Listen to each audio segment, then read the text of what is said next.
ए मास्तरड्या, तुला का वांग कळतं का शेतातलं वांग? लाला शेतकऱ्यांना शिकवायला.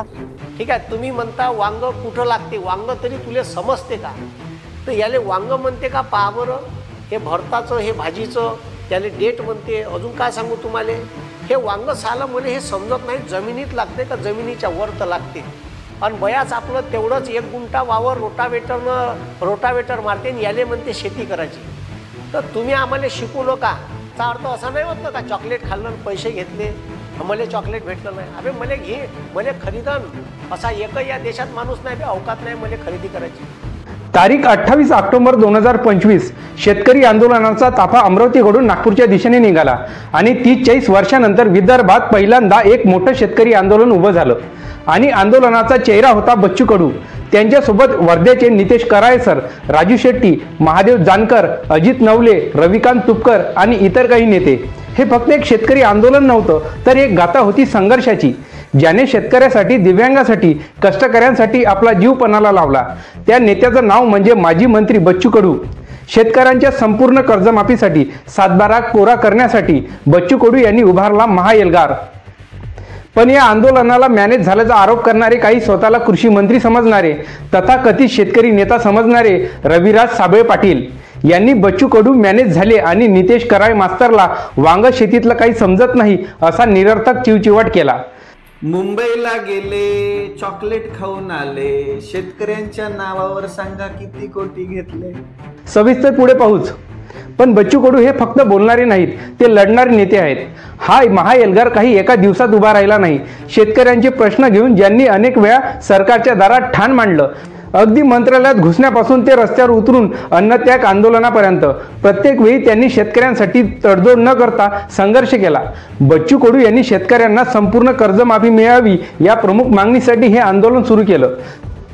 सरकारने यावर वारंवार टाळाटाळ केली, खोटी आश्वासने दिली, पण बच्चू कडू डगमगले नाहीत. अखेरीस त्यांच्या कठोर संघर्षापुढे सरकारला झुकावं लागलं. जे सरकार वर्षानुवर्षे शेतकऱ्यांना फक्त आश्वासनं देत होतं, त्यांना या आंदोलनामुळे तारीख द्यावी लागली.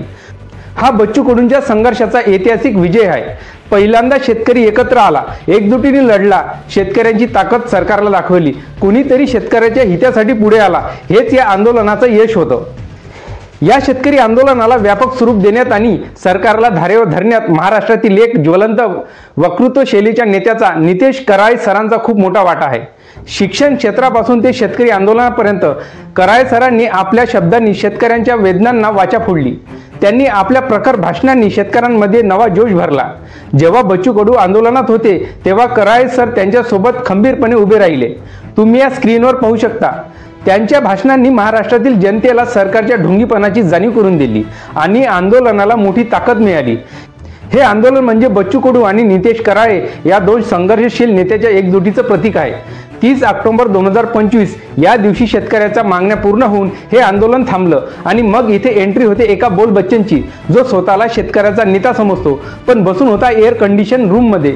एक रील स्टार रविराज साबळे पाटील, ज्यांनी घरात बसून या संघर्षावर टीका केली आणि गंभीर आरोप केले. मुंबईला गेले, चॉकलेट खाऊन आले, शेतकऱ्यांच्या नावावर सांगा किती कोटी घेतले.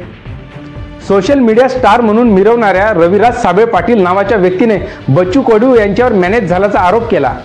हा कसला शेतकऱ्याचा नेता जो दुसऱ्या शेतकरी नेत्यावर आरोप करतो? हा तर त्याचा ढोंगीपणा आहे. ज्या नेत्याने स्वतःचं संपूर्ण आयुष्य रस्त्यावर, शेतकऱ्यांच्या बांधावर आणि तुरुंगात घालवलं, ज्याने दिव्यांगासाठी लढताना अक्षरशः लाठ्याकाठ्या खाल्ल्या, ज्याने सत्तेत असतानाही शेतकऱ्यासाठी बंड केलं, त्या नेत्यावर मॅनेज झाल्याचा आरोप करताना तुम्हाला लाज वाटली नाही का? अजून एक गरज ओकली रविराज साबळे पाटील यांनी नितेश कराळे सरांवर, की तुम्हाला शेतीतलं वांग समजते का? वांग तू फक्त मास्तरकी कर, याला चॉकलेट भेटलं नाही असा काही टिवटिवाट केला. एका संघर्ष करणाऱ्या शिक्षकावर, जो शेतकऱ्यांच्या हक्कासाठी लढतो, त्याच्यावर टीका करण्याचा हक्क तुम्हाला कोणी दिला? रविराज साबळे पाटील, तुमच्या या आरोपामुळे तुमची आणि तुमच्या बुद्धीची शेतकऱ्यांबद्दलची संकुचित वृत्ती स्पष्ट होते. घरात बसून रील बनवणं आणि खऱ्या संघर्षात उतरून लाट्या खाणं यात फरक असतो.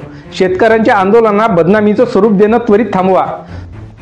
जो शेतकऱ्यांसाठी लढतो त्याची साथ दिली नाही तरी चालेल, पण त्याचा विरोध तरी करणे बरोबर नाही. आपण दोघंही सोशल मीडियावर काम करतो, त्यामुळे प्रत्यक्षात आंदोलनात सहभाग घेता आला नसला तरी सोशल मीडिया माध्यमातून आपण शेतकऱ्यांसाठी तरी आवाज उठवू शकतो. सरकारने आता तारीख दिली आहे, पण हे यश लगेच मिळालं नाही. सरकारला शेतकऱ्यांच्या प्रश्नाची जाण का नाही? प्रत्येक वेळी शेतकऱ्याला रस्त्यावर का उतरावे लागते? शेतकऱ्यांच्या पोरांनी कर्जमाफीसाठी जीव का द्यायचा? सरकारला लाज वाटली पाहिजे. बच्चू कडू यांनी दिलेल्या डेडलाईनवर सरकारने इमानदारीने काम करावे, अन्यथा महाराष्ट्रात पुन्हा एक मोठं शेतकरी आंदोलन उभं व्हायला वेळ लागणार नाही. बच्चू कडू यांचा संघर्ष आणि विजय हा प्रत्येक शेतकऱ्याचा विजय आहे. त्यांच्या संघर्षाला सलाम. तुम्ही बच्चू कडू यांच्या या लढ्यात सामील आहात का?